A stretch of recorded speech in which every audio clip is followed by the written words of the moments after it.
네, 저희가 계속해서 윤석열 정부의 첫 국방백서에 담긴 내용들 자세히 분석해 보도록 하겠습니다. 문성묵 한국국가전략연구원 통일전략센터장, 차두현 아산정책연구원 수석연구위원 두 분과 함께하겠습니다. 안녕하십니까? 네, 안녕하십니까? 네, 안녕하십니까?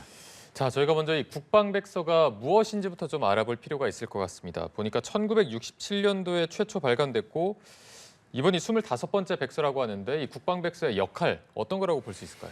예, 67년도에 이제 처음 나왔는데 벌써 한 50여 년 흘렀는데 25번 나왔거든요. 네네. 이게 보면 88년부터 2000년까지는 매년 나왔어요. 그리고 2000년부터 4년 동안 백서가 나오질 못했습니다. 이게 이제 뒤에 얘기가 나오겠습니다만 북한에 대한 적 표현입니다. 주적 표현 때문에 4년 동안 백서가 나오질 못했고 이후부터는 2년에 한 번씩 발간이 돼서 이번 이제 2022 국방백서가 25번째 백서인데요. 글자 그대로 백서는 뭐 통일백서도 있고 외교백서도 있거든요. 이건 국방백서입니다. 그러니까 국방정책과 관련된 백서입니다. 그러니까 국방정책과 관련한 내용들, 정책의 방향, 그동안 추진해왔던 활동들, 성과들, 우리 정부가 보는 그런 안보인식 이런 것들을 한 권에 담아서 이걸 발간함으로써 우리 국민들이 이걸 보고 우리 정부의 국방 정책에 대한 지지와 신뢰를 확보하는 것이 하나의 목표라고 한다면 또 하나는 국제사회에도 이게 이제 여러 가지 언어로 번역이 돼가지고 발표가 되거든요. 네네. 인터넷에도 수록이 되고요.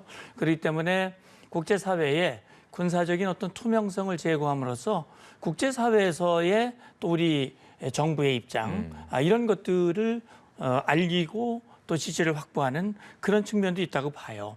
저도 이제 국방부에 근무하면서 백서를 여러 번 발간하는 데 참여를 했었습니다. 근데 보면 특히 이 분야에 관심을 가지고 있는 전문가들에게는 또 좋은 자료가 돼요. 그래서 제가 볼 때는 여러 분야에서의 역할을 하고 있는 문서다 저는 그렇게 봅니다. 네.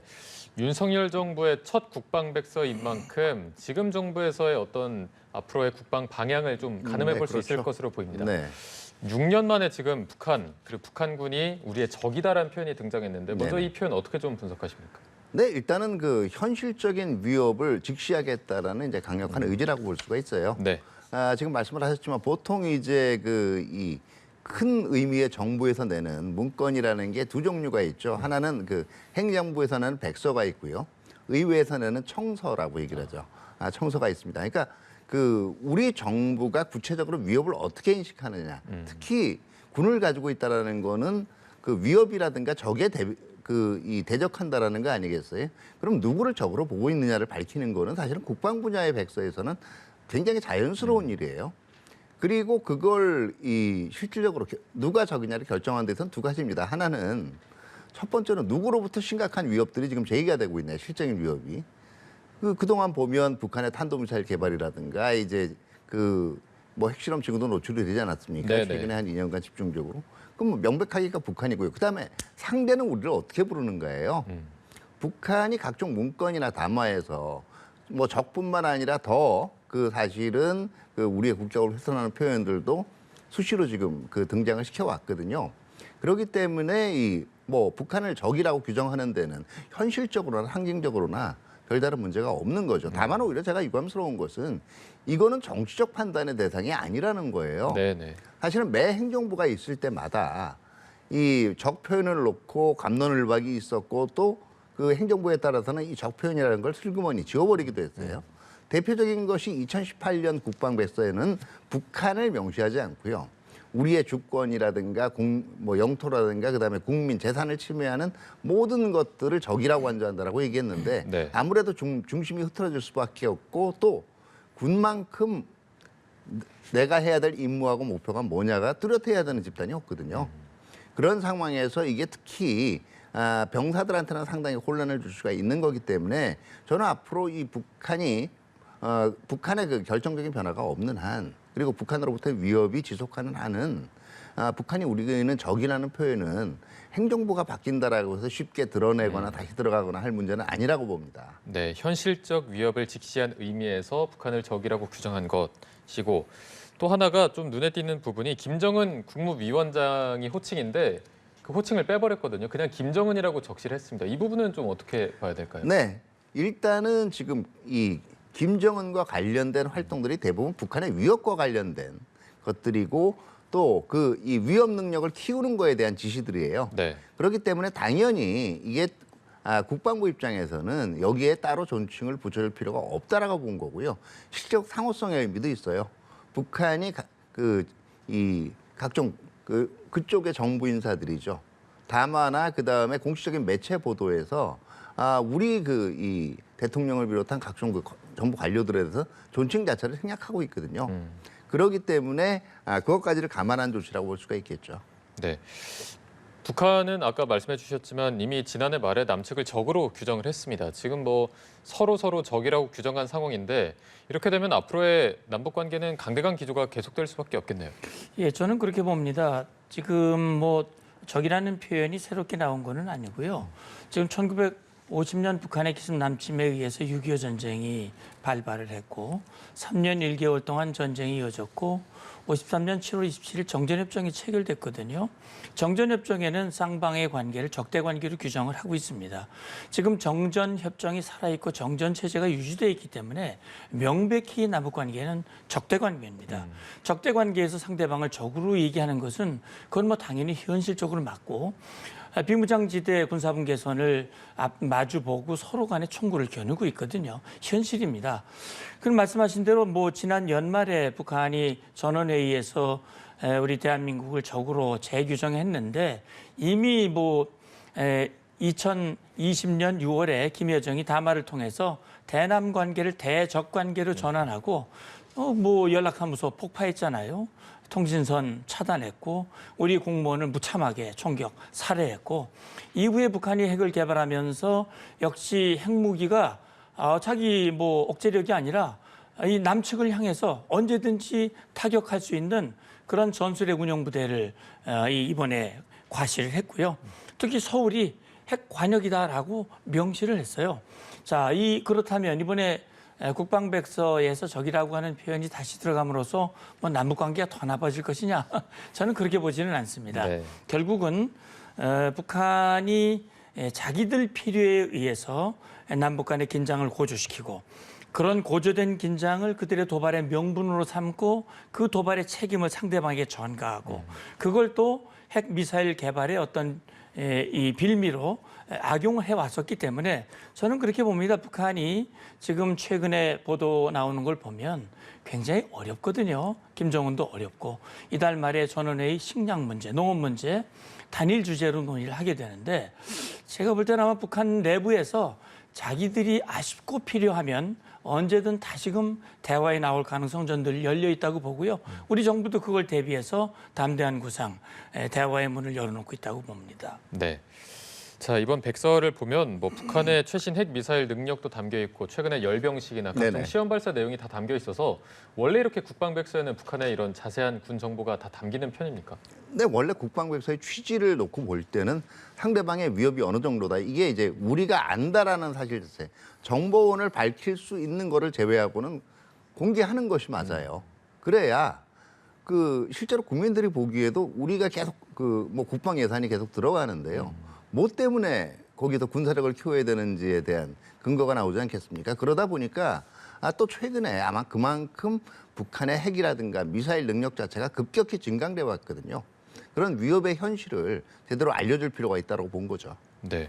그리고 또 그 북한의 핵 플루토늄 관련 네네. 발언이 또 있었습니다. 2020년 국방백서에 핵 플루토늄 보유한 게 50kg이었는데 그렇죠. 이번에 70kg 정도가 보유한 것으로 공식 네네. 평가가 됐다. 이건 좀 어떤 의미로 봐야 돼요? 그만큼 북한이 계속 핵 활동을, 핵 개발 활동을 해왔다라는 얘기예요. 그러니까 지금 2년 사이에 한 20kg가량 늘었다는 얘기거든요. 네네. 이거는 기존에 이 제네바 합의에 입각한 재처리를 금하고 있던 것 자체를 완전히 지금은 이제 무시하고 북한이 그러니까 1년에 지금 한 10kg씩 계속 폐연료봉을 재처리해서 플루토늄을 만들어내고 있다라는 거고 이게 지금 한 18개 정도를 제조할 수 있는 거라고 했는데요. 이게 조금 제가 볼 때는 혼란이 있을 수가 있어서 제가 추가 말씀을 드릴게요. 네. 요거는 플루토늄을 이용한 핵물질 생산입니다. 다시 말해서 재처리를 통해서 핵물질을 그러니까 보통 우리가 신문에서 보면 60개, 70개라 그러는데 왜 국방부에서는 18개라고 얘기를 할까라고 그 의문을 가질 수가 있는데요. 네네. 요 18개는 플루토늄 이 재처리를 통해서 플루토늄만 가지고 만들었을 때고 지금 북한의 이 핵을 만드는 기술, 핵무기 만드는 기술 자체가 플루토늄 농축 이외에도 플루토늄 재처리 통해서 플루토늄을 만드는 것 이외에도 우라늄 농축이 있거든요. 최근엔 그 비중이 더 높아지고 있어요. 그러니까 우리가 일반적으로 추정해서 60개다 100개다 할 때는 이 플루토늄을 이용한 핵물질, 그다음에 우라늄 농축을 이용한 핵물질 요 두 개를 모두 합해서 얘기할 때 계산하는 거라고 말씀드리고 백서에서는 이 재처리 부분만 주로 다뤘다라고 얘기를 할 수가 있죠.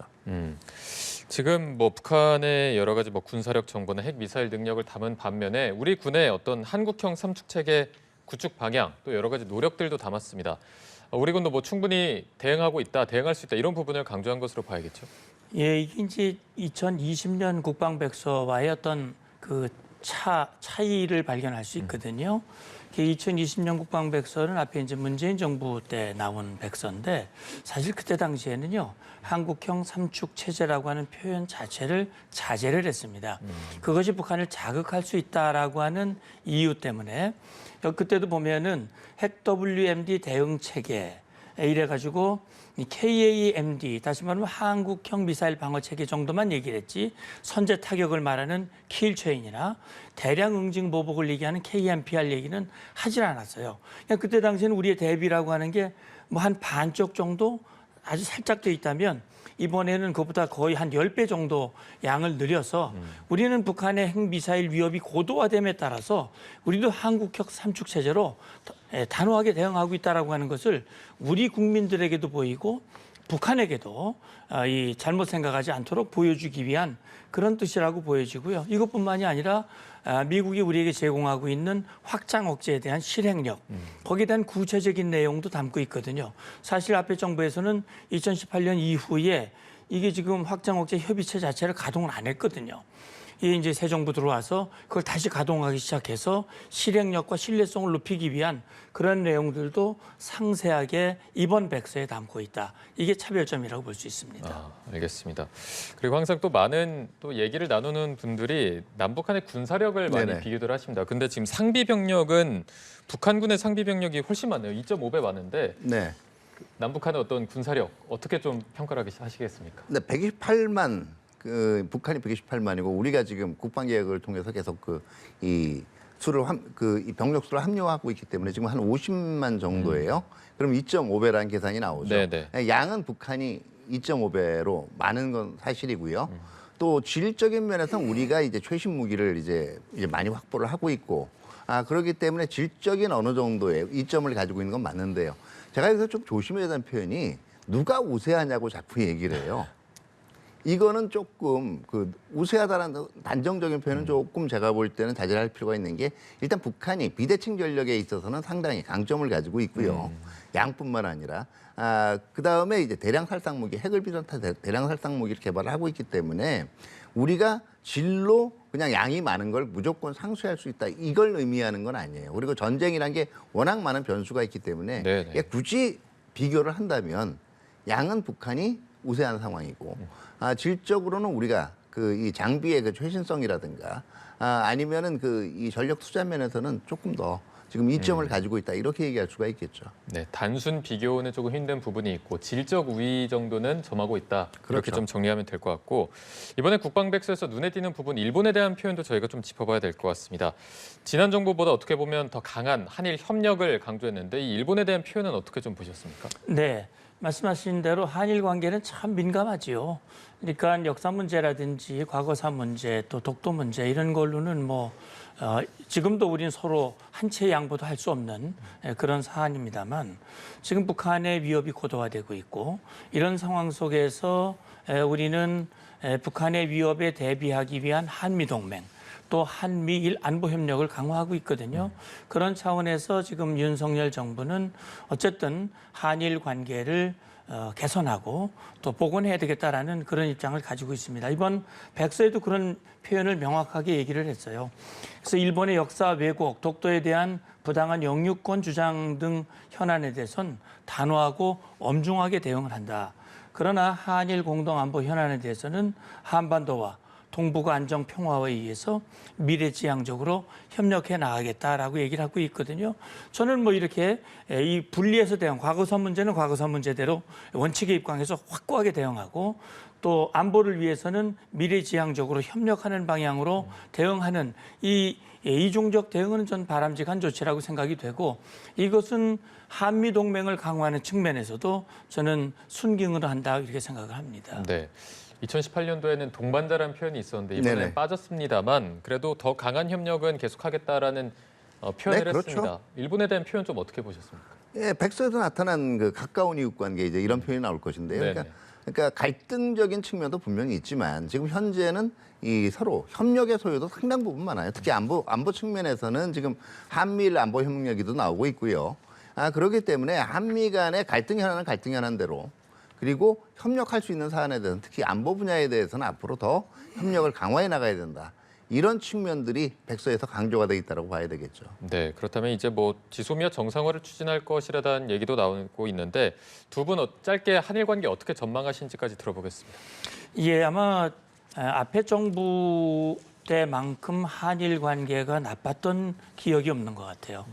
그런 최악의 한일 관계가 이제 새 정부 들어서 대화가 늘어나고 특히 가장 쟁점이었던 강제징용 문제에 대한 현실적인 해법을 놓고 지금 한일 간에 밀접한 그런 대화가 이어가고 있고 방금 말씀하신 대로 이런 내용들이 있기 때문에 저는 지금보다는 좀 더 발전적인 방향으로 한일 관계가 진행될 가능성이 높아 보인다. 저는 그렇게 봅니다. 네, 저는 한 말씀만 드리고 싶어요. 결국은 우리가 이 북한 부분에 있어서 위협을 직시하고 있는 것처럼 그 협력이 가능한 부분들, 다른 국가들과의 협력 가능한 부분들을 굳이 감정적인 문제 때문에 배제할 필요는 없어요. 특히 이 우리와 협력을 해야 될 국가들과의 이 친소나 호의 문제를 국내 정치적 이익에 따라서 예단하고 이거를 활용하려고 해서는 안 된다라고 생각을 합니다. 네, 알겠습니다. 두 분 말씀은 오늘 여기까지 들어보도록 하겠습니다. 지금까지 문성묵 한국국가전략연구원 통일전략센터장, 차두현 아산정책연구원 수석연구위원 두 분과 함께했습니다. 고맙습니다. 감사합니다. 네, 감사합니다.